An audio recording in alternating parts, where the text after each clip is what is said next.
Hey guys, thank you so much for tuning in to this week's episode of Unboxed. But before we get into the episode, I want to talk about our brilliant new sponsor, Comey. I first discovered Comey on Jamie Lang, Idris Elba, and Addison Rae's socials, so I quickly asked the team to get in touch because what they are doing is truly groundbreaking. What's apparent about Comey is that they truly believe in the creator space, and they are very passionate about helping creators to maximize their results online. Comey empowers creators, musicians, and athletes to create their own personalized landing page, acting as their link in bio, allowing all of their content to be in one centralized location. Comey provides an incredibly easy-to-use drag-and-drop tool, which allows you to create your own personalized hub in 5 minutes.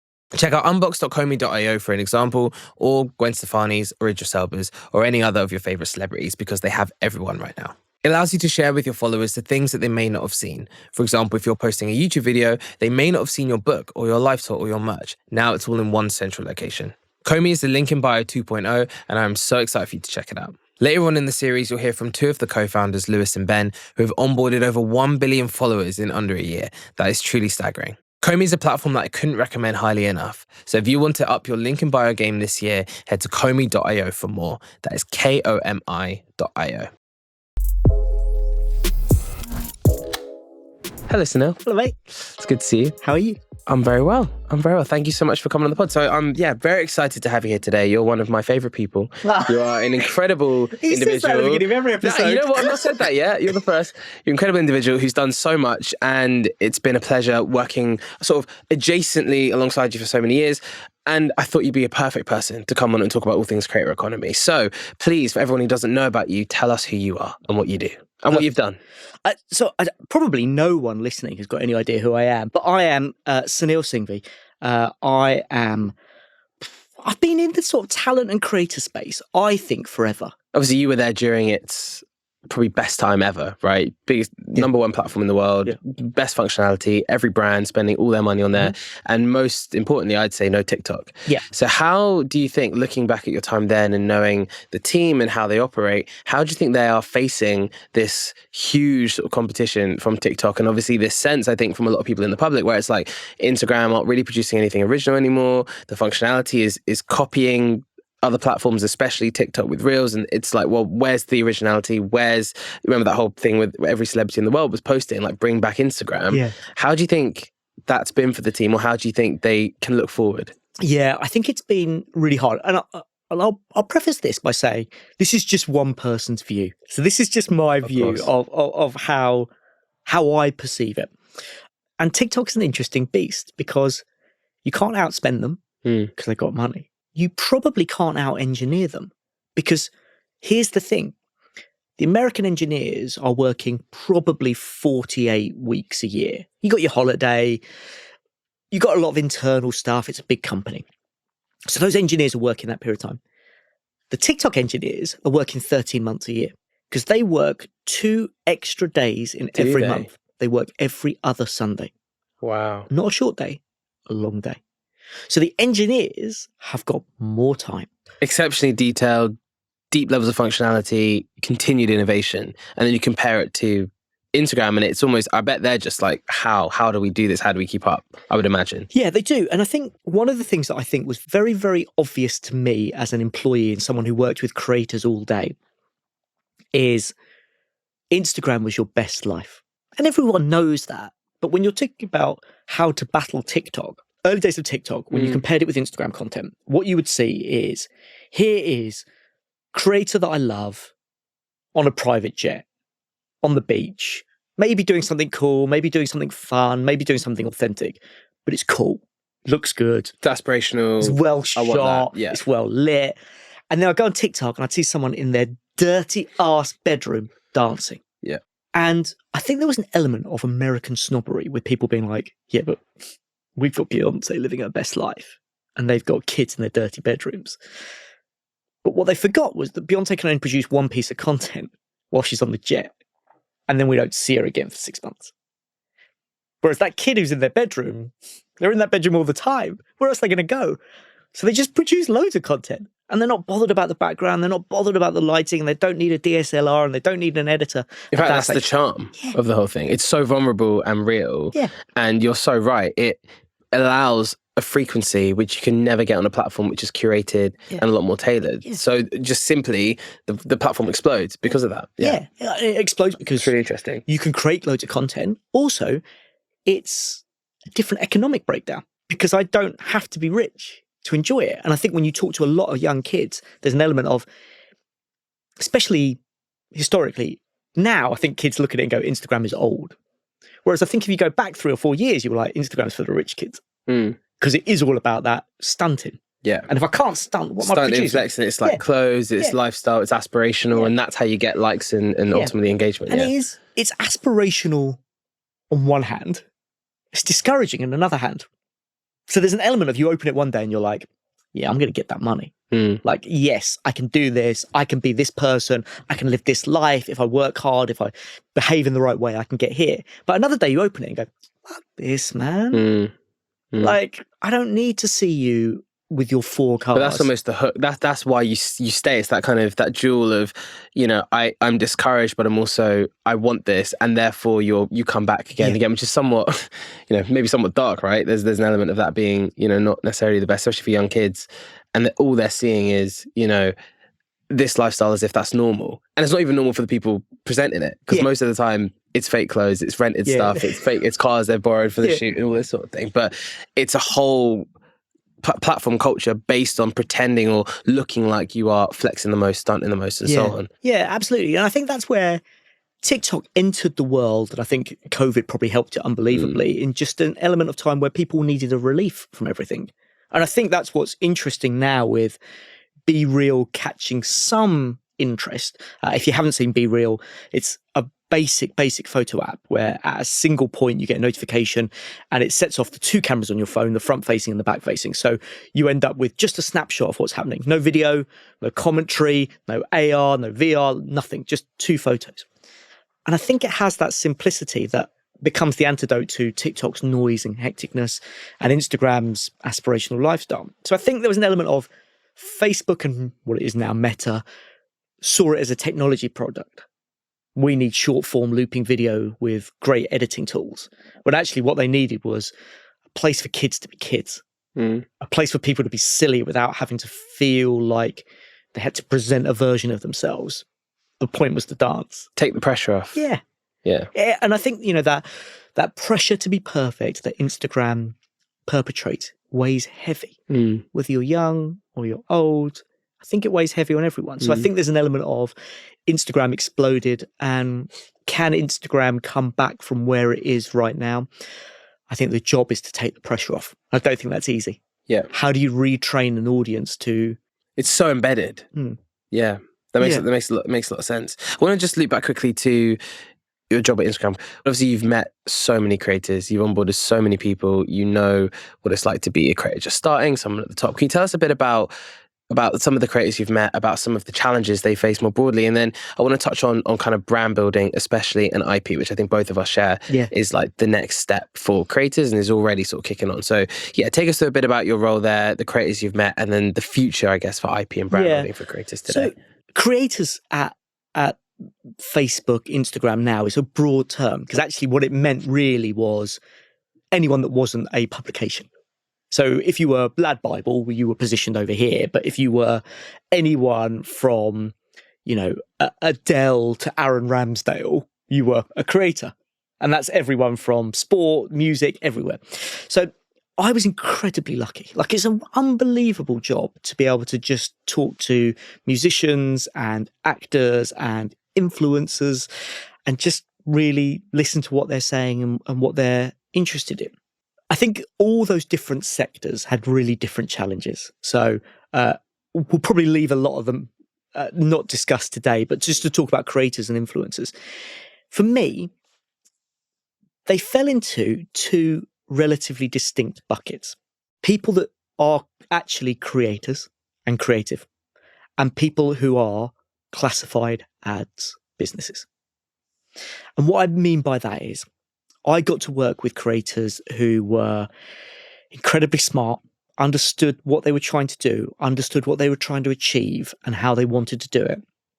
And I worked with people that just had a lot of followers and were looking to monetize a lot of followers.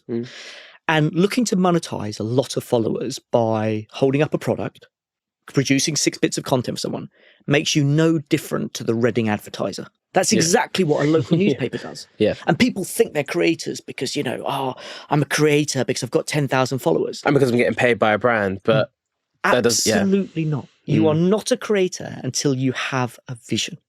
And that's not to say it's bad. And that's not to say the Reading Advertiser is a bad publication. But let's just call it what it is.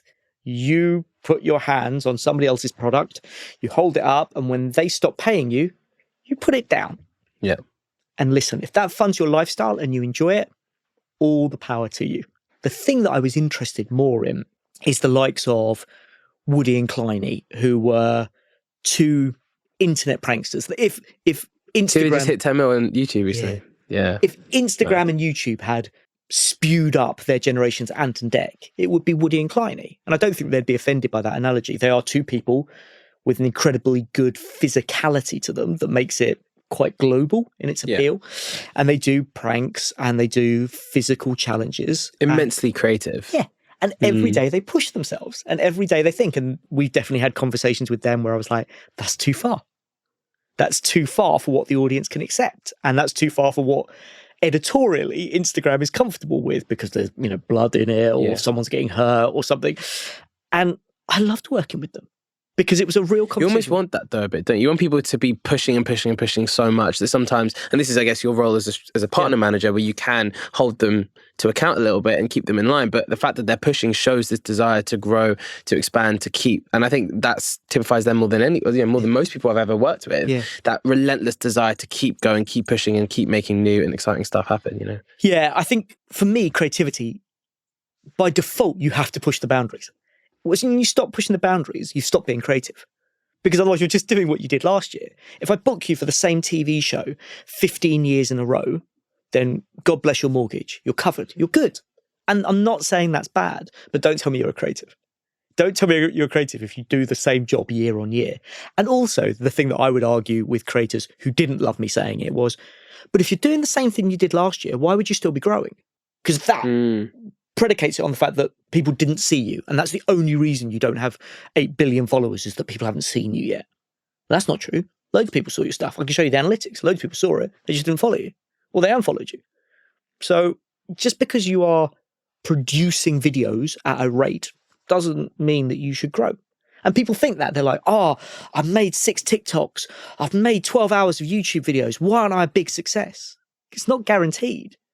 What are you pushing? Why are you making something that deserves an audience person's time? And a new audience and a new person's time. Exactly. And now, with how prolific the industry is, with how many creators there are, with how many people there are starting, then comes the next challenge. After you've become creative and you can drive an audience and you can build an audience, the next job for me is to think about, what do I do now that I'm here? Now that I've got an audience, what do I do? And that can be, well, now I go and sell my service to people and I can be the face of X global brand. And because I've shown myself to be creative, I can hopefully get a better deal. Hopefully I can get some creative direction. Hopefully they'll pay me as director and producer as well as host. And I think that's really exciting. I once, and I won't mention the individual, but I once did a meeting with a client where he did the meeting in character. And it was a weird choice. And I said afterwards, why did you do it in character? And he said, because in character, that company will accept any abuse I give them. I can tell them any shit because I'm in character. If I did it as myself, as the actor, they'd be offended. Yeah. And they wouldn't be excited that they're meeting this person they watch on TV. You have to almost live up to the expectation of being this guy. They did it in character. And I was like, it's super weird. But there's a lot of energy that in it to keep that going. And they got the gig and they got to creatively produce it and they got paid twice and it became a non-running deal. And I was like, this is good. So I think there's an element of that. The next thing I think after that is, how do you start building something that delivers while you're not available? A creator's reality is that it requires them. There's no passive income. Yeah, sure, your YouTube videos might rack up some numbers during the night while you sleep. But if you stop making new content, then they're going to fade anyway. Yeah, and they do fade, right? The half-life is unbelievable, right? Like, boom, here it is. And unless it goes crazy later, you sort of know that all of them are like... So I think the passive income and the income that doesn't require you to be physically making something all the time is what separates out creatives and creators to businesses. And I think that's the bit that I think when I see it, I go, wow. Like, that's the bit where I feel, God, I'd love to spend time working with this person. I'd love to help this person. Some of you might know, but loads of you will have forgotten. There were 2 Geordie chefs on the BBC called the Hairy Bikers. Nice guys, and they were like relatively good cooks. They did a screen test in America. And the challenge for all Geordies... Accent. Yeah. Americans couldn't understand them. So the commissioner went, nah, I'll leave it, thanks. Don't want to buy it. But someone in the conversation said, but the format's smart, right? Because we've got these 2 characters and we've got a story and we've got recipes and we've got books and we've got pots and pans. The only problem we've got is the accent. And you can't redub people. It's culturally not okay to redub people. No. There's a lot of assumptions in a redubbing. Yeah, like it's just weird, right? Especially redubbing. So what are you trying to say? English into English. It's super weird. So the channel in the US recast them and got 2 southern state motorcycle enthusiast chefs to play the parts of the Hairy Bikers. And they used the recipes, and they used the pots and pans designs, and they used the cookbooks. And to me, it's unbelievable. You recast yourselves so you can sit at home. Somebody else is working for you. So, like, you see the piece the other day about Bruce Willis putting himself into a 3D model so that he can be used in CGI films going forward when he's retired. Oh, it's that same thing. Yeah. So obviously the way that technology is moving is that he can render himself, and that can be just as realistic as him. And he can be in films when he's retired without him even having to be there. That's so it's a similar... That's, I think, the most extreme evolution I've seen of that. And obviously, he's going through different illnesses at the minute as well, I think. So he was like, right, let me get my image locked in now so that in future, you can make films without me. Yeah. That's a feature that is going to be crazy, right? Yeah, which is super interesting on the notion... Like, on 2 notions. Like, one, we have got nostalgia, right? Like, you look at the last Spider-Man film, bringing back Garfield and Maguire. Yeah. If they didn't have to come and do it, or one of them had passed away and you can still do it, like I'm sure if Marvel could put Stan Lee back in the movies in that form, it's incredibly smart. And I think that notion of being creative and looking at what technology can do is really smart. The platforms create a myth that you have to be always on. I have to always be producing more videos. I have to always be producing more content, which is probably true for their algorithms, but I just don't think it's sustainable. So when I get a chance to spend time with creators, the thing I'm interested in is, how do we get you to work less and work smarter? How do we get you to be more creative because you're off the treadmill of video every day, video every day, video every day? You know, when Reels delivered, you know, the general feeling inside the business is we should be getting creators to produce 3 to 5 Reels a week. That's a huge amount of time. And as an individual, I started finding it hard to talk to people. Because I just didn't want to look a young person in the face and be like, yeah, do you want to make 5 of these a week? They're like, dude, it took me an hour and a half to make this one. Yeah. And it took me a week to come up with the idea. Yeah. And now you want 5 a week? And what's the guarantee if I do 5 a week? Nothing. Nothing guaranteed. I can't guarantee you they're going to bang. Can't guarantee you're going to go viral. Can't guarantee you're going to get any user growth. But could you do 5 a week? And probably what's interesting now, though, right, is I'm sure many creators, as I've seen, are posting around that level because TikTok is now the sort of primary home for them to create the videos in the first place, and then they're syndicating it onto Reels. But TikTok's a lot easier in a way because of the tools and the nature of the platform to produce stuff that you can produce at that sort of frequency because there's less pressure. But Instagram being like, produce for us this amount of frequency, and the type of Reels I think that were going out there before I think the syndication were a lot more high production value. There was more curation. It was more like trying to make something of an Instagram level, not of a vulnerable TikTok level. You know? Yeah, I think it's interesting because I think the terms are completely different. When we think about what video is on Instagram, video was the 1 minute square. Then it became the up to 60 minutes or 4 hours IG video, IGTV. And then it's become Reels, and now everything is called Reels. Yeah. So I don't know what it is. And like, you know, I came in the room today and somebody said, "Oh, can you make a TikTok?" And I was like, what even is a TikTok anymore? Is a TikTok a funny, humorous moment? Is it a quick snapshot, quick dance, choreographed, trend-based moment? Or is it a 3-minute video? All of the above, really. So it's so interesting because we still bandy around the terms a reel, and we mean very short form, very choreographed thing, whereas Instagram now means anything up to an hour. And for TikTok, we think about this sort of trend-based, hyperactive, quick cutting. Yeah. But actually TikTok now mean up to 3 minutes. And I think it's interesting. My perception is Instagram spends a lot of time thinking about TikTok. TikTok spends no time thinking about Instagram, but spends an awful lot of time thinking about YouTube.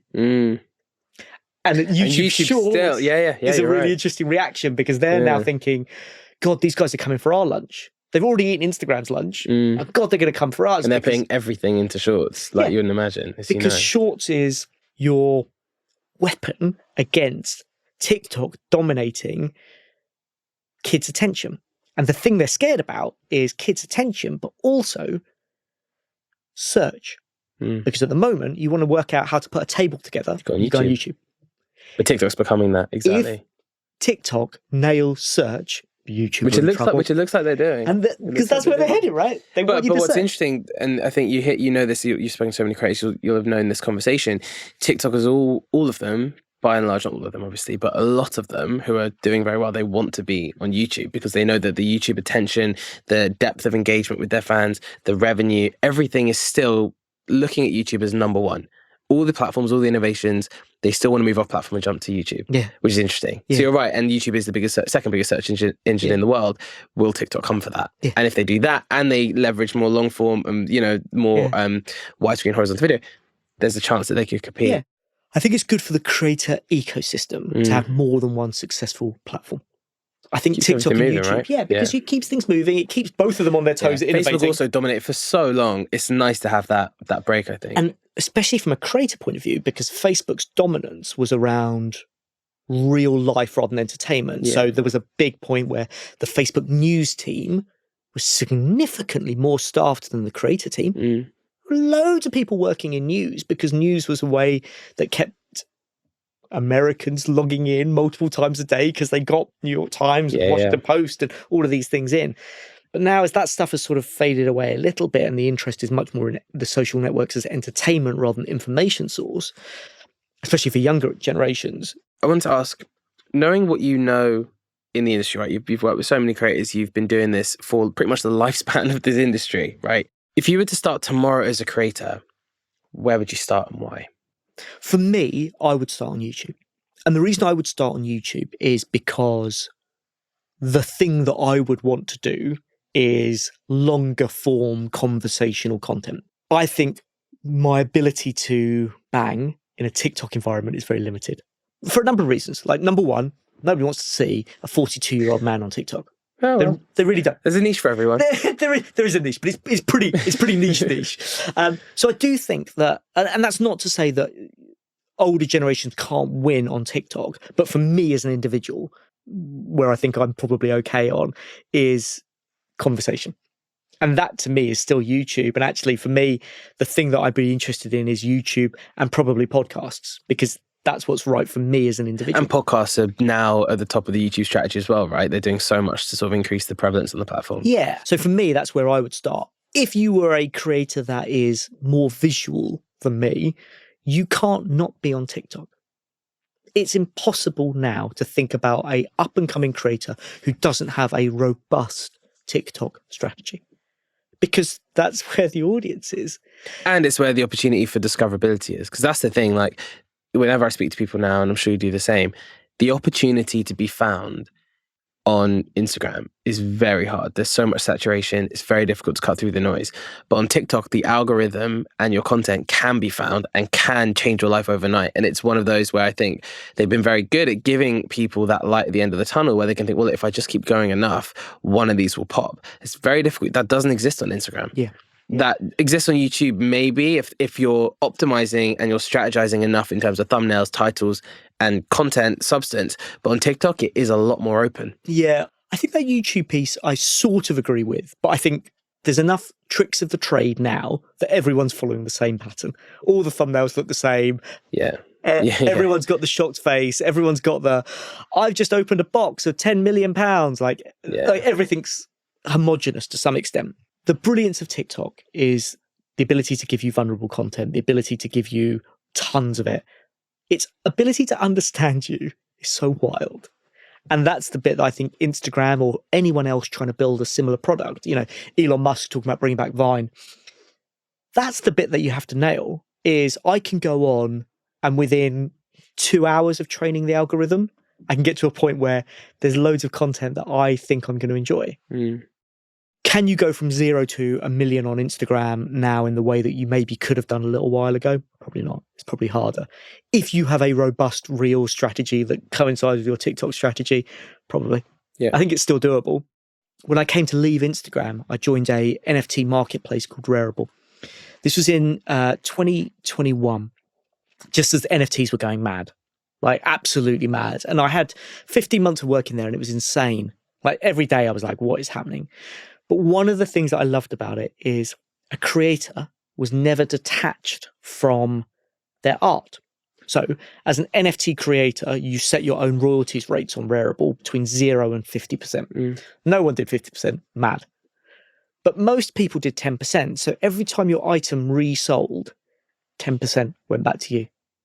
And you think about how different that is to your YouTube video. Your brand deals. And actually, by the way, it's similar energy in NFTs.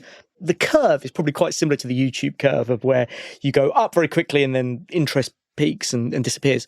But if your item's hot, it could end up with like, oh, actually down the line, it's now trading at $1,000 and maybe it trades less often, but you're still making $100 every time. And you compare that to what you're doing in YouTube revenue or the hope of what could happen with an Instagram reel or a TikTok. It's just really different. As time's gone on, I don't think NFTs have given us quite the golden land that I hoped it would be. But I think that notion, yes, and this is the bit that I'm really passionate about.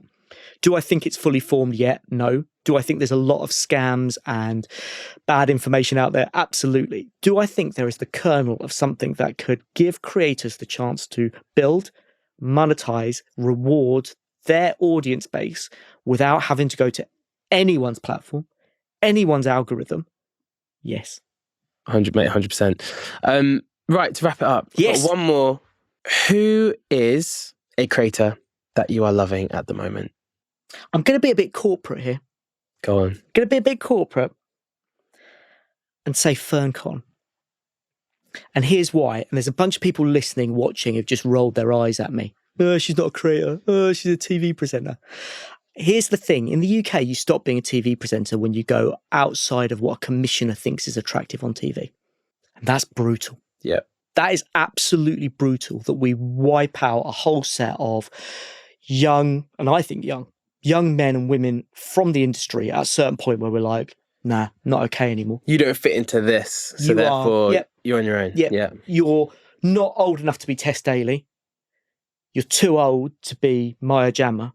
So boom, good luck with your life. We might see you on the other side, but we might not. Fern's ability with her team, and you were part of that for a minute, to create a happy place, something based around something she cared about, to build a podcast that she could feel comfortable in her own skin producing without having to feel, do I look right on TV anymore? Is this the right visual? How's it going to impact my next booking? All these sort of things, yeah. All of that stuff. Create the podcast that then gives birth to physical events where she doesn't have to be on site for the whole thing. Book deals where you don't have to be in Waterstones selling the book because you do your promotion and the book sells itself.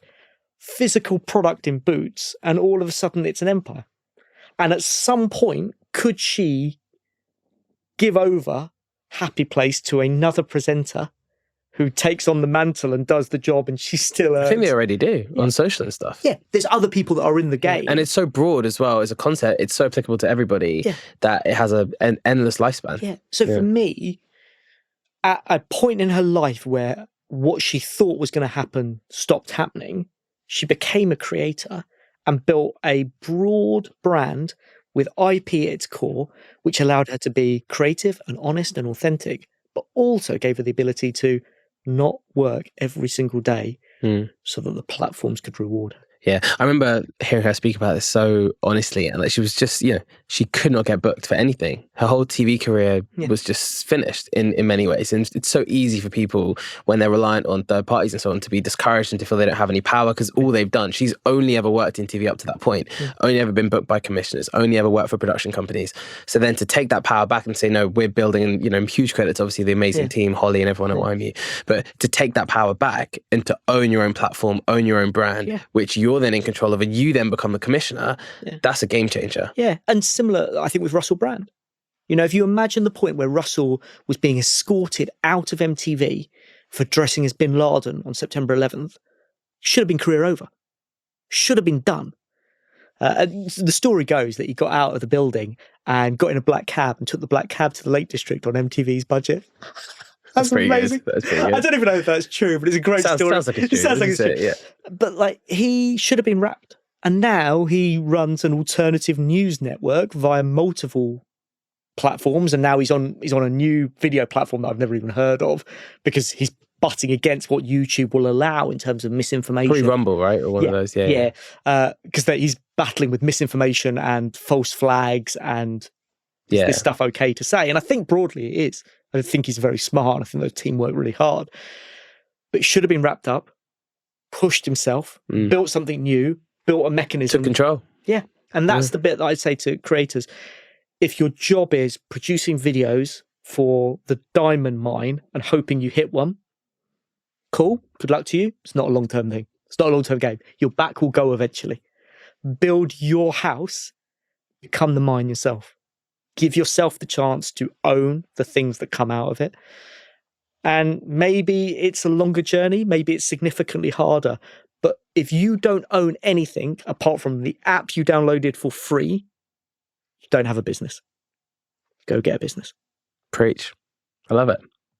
Wise words, my friend. Thank you so much for joining and for all of your brilliance. Where can people find more of you? Yeah, I'm at Illsun everywhere. ILLSUN.